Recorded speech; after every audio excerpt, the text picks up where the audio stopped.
Hi అండి. ఏంటని చూస్తున్నారా? గులాబ్ జామ్ పిండితో ఎంతో స్మూత్‌గా మనం ఒక 2 రకాల పిండిలు కలుపుకొని అరిసెల కింద వేసుకుందాం ఫ్రెండ్స్. చాలా బావుంటుంది. ఈ టేస్ట్ మనం ఎందుకు మిస్ అయ్యామో అనుకుంటాము. ముందుగా 1 కప్పు మైదా, 1 కప్పు గోధుమ పిండి తీసుకోండి. దానికి 1/2 కప్ గులాబ్ జామ్ పిండి తీసుకోవాలి. అది ఒకటి తీసుకుంటే ఇది 1/2 కప్ తీసుకుంటే సరిపోతుంది. దీన్ని మొత్తం కూడా బాగా కలుపుకోండి. అందులోనే 1 కప్ మనం షుగర్‌ని బాగా పౌడర్ కింద చేసుకొని పెట్టుకొని, నేను 1/2 కప్ వేసాను షుగరు. షుగర్‌ని మనం చెక్ చేసుకొని వేసుకోవాలి. చేసుకోవడం మాత్రం 1 కప్ చేసుకోండి. నేనిప్పుడు టేస్ట్ చేస్తున్నాను. నాకు కొంచెం పడుతుంది. అలాగే అడ్జస్ట్ చేసుకుంటూ వేసుకుంటే సరిపోతుంది. లైట్‌గా చిటికెడు సాల్ట్ కూడా వేసుకొని మనం తీసుకున్న ఈ 3 రకాల పిండిలో కొంచెం కరపెట్టుకొని నెయ్యి కూడా వేసుకోండి. వేసుకున్న తర్వాత మొత్తం కూడా శుభ్రంగా మనం వేసిన పిండికి పట్టేలాగా మొత్తం కూడా కలుపుకోవాలి. ఈ విధంగా కలిపిన పిండిలో వాటర్ వేసుకుంటూ మనం కొంచెం వేసుకుంటూ కలుపుకోవాలి. ఎందుకంటే మనకి ఇందులో మైదా, గులాబ్ జామ్ పిండి ఉంది కదా, అంటుకునే చాయిస్ ఉంటుంది కాబట్టి మనం లైట్‌గా వేసుకుంటూ కలుపుకొని ఫైనల్‌గా దాని మీద నెయ్యి వేసుకొని మొత్తం కూడా డ్రై అవ్వకుండా అలా అదుముకొని పెట్టుకుంటే సరిపోతుంది. మొత్తం కూడా దానికి పైనంతా ఇలాగా పెట్టి మూత పెట్టి ఒక 1 అవర్ అలాగ వదిలేసేయండి. తర్వాత తీసి చూద్దామా? మనకి చూసారా? చక్కగా ఈ విధంగా రెడీ అవుతుంది. దాన్ని మనం చిన్న బాల్స్ కింద తీసుకోవాలి. చూసారా? ఈ విధంగా తీసుకుంటే సరిపోతుంది.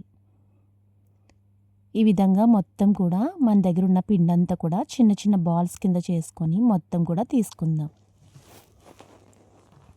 నేను ఈ విధంగా తీసుకున్న తర్వాత దాన్ని మనం మూత పెట్టుకొని డ్రై అవ్వకుండా పెట్టుకోవాలి. నువ్వులు ఉండాలి కంపల్సరీ మనకి. నువ్వులు, పచ్చి నువ్వులు తీసుకోండి. నేను ముందుగా ఒక 1 తీసుకున్నాను. అలాగే బాల్స్‌లా చేసుకున్నాం కదా, ఒకటి తీసుకోండి. మన చపాతీ కర్రకి ఆయిల్ రాయాలి. మనకి అంటుకోకుండా చాలా పర్ఫెక్ట్‌గా వస్తుంది. అలాగే మనం ఇది చేసుకోవడానికి 1 కప్‌లో గోధుమ పిండి తీసుకొని పెట్టుకోండి. ఆ ప్లేస్‌లో మైదా అయినా యూజ్ చేయొచ్చు. నేను గోధుమ పిండి యూజ్ చేస్తున్నాను. తర్వాత లైట్‌గా ఇలా ప్రెస్ చేస్తూ మనకి అరిసెల సైజులో మనం చక్కగా చేసుకోవాలి. చూసారా? అటు ఇటు కూడా టర్న్ చేసుకుంటూ మనం చేసుకొని మనం తీసుకున్న పచ్చి నువ్వులు ఉన్నాయి కదా, ఆ నువ్వులు కూడా పైన వేసుకొని మళ్ళీ అదుముతూ కొంచెం గట్టిగా ప్రెస్ చేయండి. అప్పుడు మనం వేసిన నువ్వులన్నీ కూడా దానికి పడతాయి. ఆ విధంగా అటు ఇటు కూడా ప్రెస్ చేస్తూ 2 వైపులా కూడా నువ్వులు వేసుకొని మనం దీన్ని చపాతీల్లా ఒత్తుకోవాలి. చూసారా? ఈ విధంగా నువ్వులు చూసారా ఎలా పట్టాయో? ఆ విధంగా పట్టిన తర్వాత మనకి కరెక్ట్‌గా షేప్ రావాలంటే ఇలాగా బాక్స్‌ల మీద మూతలు ఉంటాయి కదా, దాంతో మనం ఇలాగా కరెక్ట్ షేప్ వచ్చేలాగా చేసుకుంటే సరిపోతుంది. మిగిలిన పిండి ఉంది కదా, దాన్ని మనం చేసిన దాంట్లో పెట్టుకొని మూత పెట్టుకోవాలి. అసలు డ్రై అవ్వనివ్వకూడదు. మనం చేసుకుంటున్నాం అనగా మూత తీస్తే సరిపోతుంది. చూసారా? మనకి మంచి షేప్‌లో మనకి అరిసె వచ్చేసింది. చాలా బాగుంటుంది. అలాగే ఇంకోటి చేసుకుంటున్నాను నేను. ముందే పిండిని పలుచగా కాకుండా లావుగానే ఉంచుకోండి. నువ్వులు వేసిన తర్వాత కొంచెం గట్టిగా ప్రెస్ చేస్తూ మనం ఇటు వేసేటప్పుడు అటు వేసేటప్పుడు ఇటు కూడా ప్రెస్ చేస్తూ చేసుకుంటే నువ్వులు వాటి నుంచి రాకుండా పర్ఫెక్ట్‌గా వస్తాయి. అలాగే మనం కొంచెం ట్యాప్ చేసి ఆ షేప్‌ని మనం తీసుకొని చూసారా? మనకి మంచి రౌండ్ షేప్‌లో వచ్చాయి కదా, అలా మొత్తం కూడా శుభ్రంగా మనం మొత్తం కూడా చేసుకుందాం. చూసారా? నేను ఈ విధంగా చేసుకొని ఒక ప్లేట్లో పెట్టుకున్నాను. తర్వాత మనకి డీప్ ఫ్రైకి ఆయిల్ వేసుకోండి. ఒక కళాయి పెట్టుకొని మనం వేసుకున్నవన్నీ ఆయిల్ బాగా వీటెక్కిందో లేదో ఒకసారి మనం చెక్ చేసుకుందాము. నేను ఇలా చెక్ చేసుకుంటున్నాను. ఆయిల్ వీటెక్కింది మనకి. వేసినంటే పైకి వస్తే ఆయిల్ వేడెక్కినట్టే. చూసారా? ఇప్పుడు మనం ఒకటి వేసుకుందాము. వేసుకొని అటు ఇటు కూడా టర్న్ చేసుకుంటూ కాల్చుకుంటే మనకి అరిసెల్లాగా చాలా బాగా వస్తాయి ఫ్రెండ్స్. చూసారా, నిజంగా అలా కూర్చొని ఒక 10 తినేస్తారు, అంత బాగుంటాయి ఇవి. పిల్లలకి స్కూల్ నుంచి వచ్చే టైంలో చేసి పెడితే చాలా ఇష్టంగా తింటారు. ఓకే, చూసారా ఫ్రెండ్స్, ఇలా మనం వేసుకొని పక్కన పెట్టుకుందాము.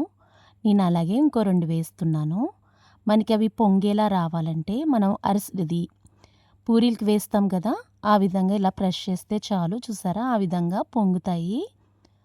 పొంగనవసరం లేదు, మామూలుగా కావాలనుకుంటే దాన్ని అలా ప్రెస్ చేయనవసరం లేదు. చూసారా, ఈ విధంగా అటు ఇటు కూడా శుభ్రంగా టర్న్ చేసుకుంటూ మనం కాల్చుకుందాము మంచి ఎర్రగా. చూసారా ఎంత పర్ఫెక్ట్గా కాలాయో. అలా మొత్తం కూడా మనం శుభ్రంగా కాల్చుకుందాము. మొత్తం కూడా నేను ఈ విధంగా చేసుకున్నాను ఫ్రెండ్స్. చూసారా, సూపర్ టేస్ట్ ఉంటాయి. ఒక్కసారి తిన్నారంటే ఇన్ని రోజులు ఎందుకు మిస్ అయ్యామనుకుంటారు. చూసారు, లోపల మెత్తగా సాఫ్ట్గా మంచి టేస్ట్తో మనం నువ్వులు కూడా వేసాం కదా, చాలా బాగుంటుంది ఫ్రెండ్స్. అనాల్సిందే. మీరు కూడా ట్రై చేయండి ఫ్రెండ్స్. ఇప్పుడు మా పిల్లలు ఎలా ఉందో చెప్తారు. నిషిత చూడండి, గట్టి పట్టుకోండి దగ్గర పెట్టుకోండి. సూపర్ మమ్మీ, ఎలా ఉన్నాయి? సూపర్ ఉన్నాయి. మీకు ఈ వీడియో నచ్చితే లైక్ చేసి షేర్ చేయండి, సబ్స్క్రైబ్ చేయండి. బాయ్. లైక్ చేసి షేర్ చేసి సబ్స్క్రైబ్ చేసుకోండి ఫ్రెండ్స్. బాయ్.